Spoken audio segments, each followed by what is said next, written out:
ಒಂದು ಕ್ಷಣ ಹೀಗೆ ಯೋಚನೆ ಮಾಡಿ. ಕರ್ನಾಟಕದ ಒಬ್ಬ ರೈತ ತಮ್ಮ ಹೊಲದಲ್ಲಿ ನಿಂತಿದ್ದಾರೆ. ಅವರ ಕೈಯಲ್ಲಿ ಒಣಗಿ ಪುಡಿಯಾಗ್ತಿರೋ ಮಣ್ಣು. ಒಂದು ಕಾಲದಲ್ಲಿ ಹಚ್ಚಸರಾಗಿದ್ದ ಗಿಡಗಳು ಇವತ್ತು ಯಾಕೆ ಹೀಗೆ ಇದ್ದಕ್ಕಿದ್ದಂತೆ ಸಾಯ್ತಿವೆ ಅಂತ ತಲೆ ಕೆಡಿಸ್ಕೊಂಡಿದ್ದಾರೆ. ಈ ಸಮಸ್ಯೆ ನಿಮ್ದು ಆಗಿದ್ರೆ ಇವತ್ತು ನಾವು ಅದರ ಹಿಂದಿರೋ ರಹಸ್ಯವನ್ನ ಭೇದಿಸೋಣ. ರೈತ ಬಾಂಧವರೇ, ಈ ಮಾಹಿತಿ ಪ್ರತಿಯೊಬ್ಬರಿಗೂ ತುಂಬಾನೇ ಮುಖ್ಯ.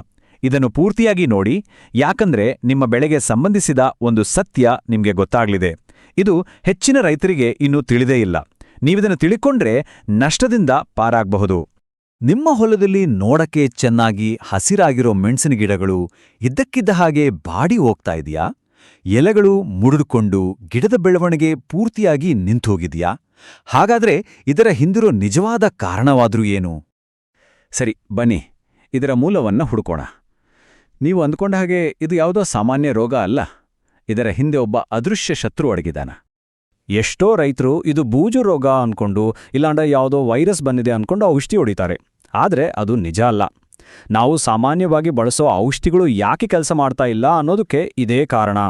ನಿಮಗೆ ಆಶ್ಚರ್ಯ ಆಗ್ಬೋದು, ಈ ಶತ್ರು ಎಲ್ಲೋ ದೂರದಲ್ಲಿಲ್ಲ, ನಮ್ಮ ಕಣ್ಣು ಮುಂದೇನೆ, ನಮ್ಮ ಗಿಡಗಳ ಎಲೆಗಳ ಕೆಳಗೆ ಅವಿತ್ಕೊಂಡಿದ್ದಾನೆ. ಆದ್ರೆ ನಮ್ಮ ಬರಿಗಣ್ಣಿಗೆ ಮಾತ್ರ ಕಾಣಿಸೋದೇ ಇಲ್ಲ. ಹಾಗಾದ್ರೆ ಆ ಕಾಣದ ಶತ್ರು ಯಾರು?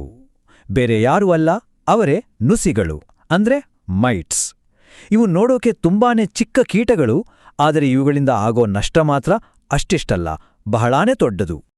ಹಾಗಾದ್ರೆ ಈ ನುಸಿಗಳು ಅಂದ್ರೇನು? ಸಿಂಪಲ್ ಆಗಿ ಹೇಳ್ಬೇಕಂದ್ರೆ ಇವು ಜೇಡದ ಸಣ್ಣ ಸಂಬಂಧಿಕರು ಅಂದ್ಕೊಳ್ಳಿ. ಇವು ತುಂಬಾನೇ ಜಾಣತನದಿಂದ ಎಲೆಗಳ ಕೆಳಗೆ ಅಡುಗೊಂಡು ಗಿಡದ ಜೀವನಾಡಿಯಾದ ರಸವನ್ನ ಹೀರ್ತಾ ಒಳಗೊಳಗೆ ಗಿಡವನ್ನ ದುರ್ಬಲ ಮಾಡ್ತವೆ. ಇವು ಎಷ್ಟು ಚಿಕ್ಕವು ಅಂದ್ರೆ ಕೇವಲ ಅರ್ಧ ಮಿಲಿಮೀಟರ್ ಅಷ್ಟೆ. ಅದಕ್ಕಾಗಿಯೇ ಇವುಗಳನ್ನ ಬರಿಗಣ್ಣಿನಿಂದ ನೋಡೋದು ಬಹುತೇಕ ಅಸಾಧ್ಯ. ನೂರಾರು ಸಾವಿರಾರು ನುಸಿಗಳು ಒಂದೇ ಎಲೆಯ ಮೇಲೆ ಇದ್ರೂ ನಮಗೆ ಕಾಣಿಸೋದಿಲ್ಲ. ಆದ್ರೆ ಇಷ್ಟು ಸಣ್ಣ ಜೀವಿಗಳಿಂದ ಆಗೋ ನಷ್ಟ ಮಾತ್ರ ಊಹಿಸಲೂ ಆಗ್ದು. ತೀವ್ರವಾದ ನುಸಿಗಳ ದಾಳಿಯಿಂದ ಮೆಣಸಿನ ಇಳುವರಿ ಬರೋಬ್ಬರಿ 70% ಕಡಿಮೆ ಆಗ್ಬೋದು. ಯೋಚನೆ ಮಾಡಿ, ನಮ್ಮ ಕಷ್ಟ ಎಲ್ಲ ನೀರಲ್ಲಿ ಹೋಮ ಮಾಡಿದ ಹಾಗೆ ಅಲ್ವಾ?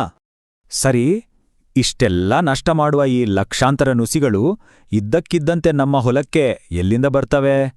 ಅವು ಮಣ್ಣಿಂದ ಹುಟ್ಟುತ್ತವಾ ಅಥವಾ ಗಾಳಿಯಲ್ಲಿ ತೇಲಿ ಬರ್ತವಾ? ನೋಡಿ, ನುಸಿಗಳು ಇದ್ದಕ್ಕಿದ್ದ ಹಾಗೆ ಹುಟ್ಕೊಳ್ಳಲ್ಲ.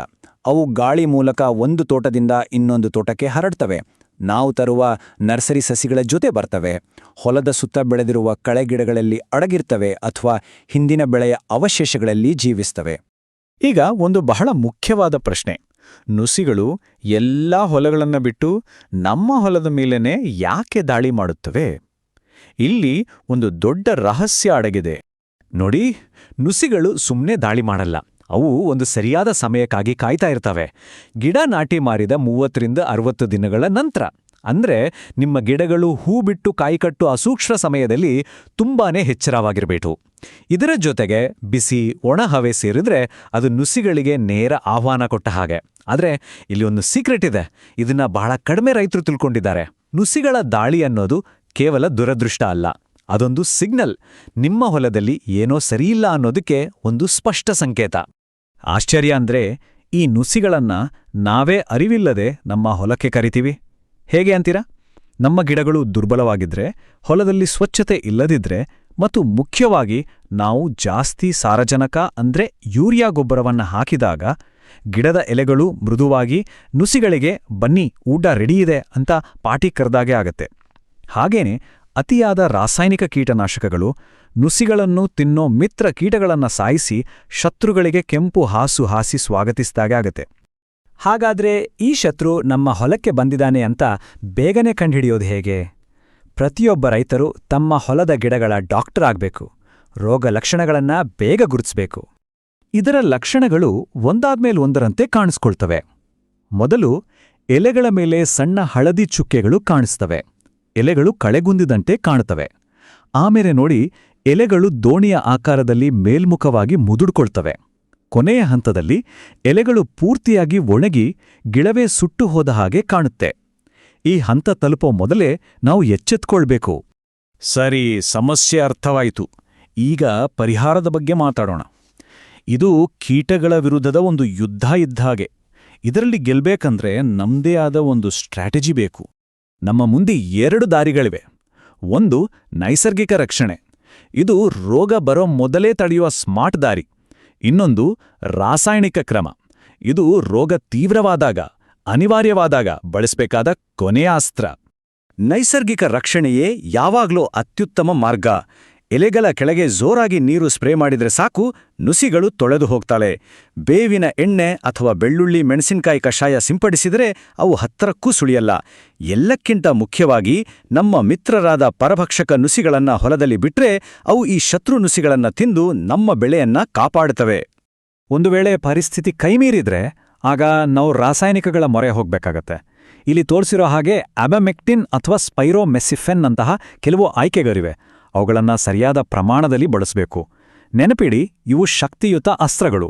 ಇವುಗಳನ್ನು ಬಹಳ ಎಚ್ಚರಿಕೆಯಿಂದ ಸೂಚನೆಗಳ ಪ್ರಕಾರ ಮಾತ್ರ ಬಳಸಬೇಕು.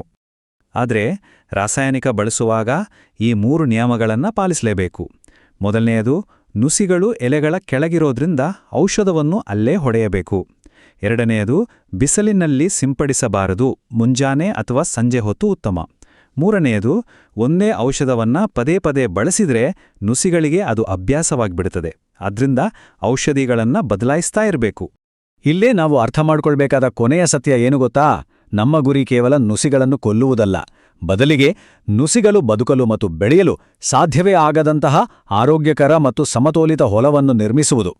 ಜೀವಂತ ಮಣ್ಣು, ಆರೋಗ್ಯಕರ ಪರಿಸರವೇ ರೈತನ ನಿಜವಾದ ಆಸ್ತಿ ಮತ್ತು ಮಿತ್ರ.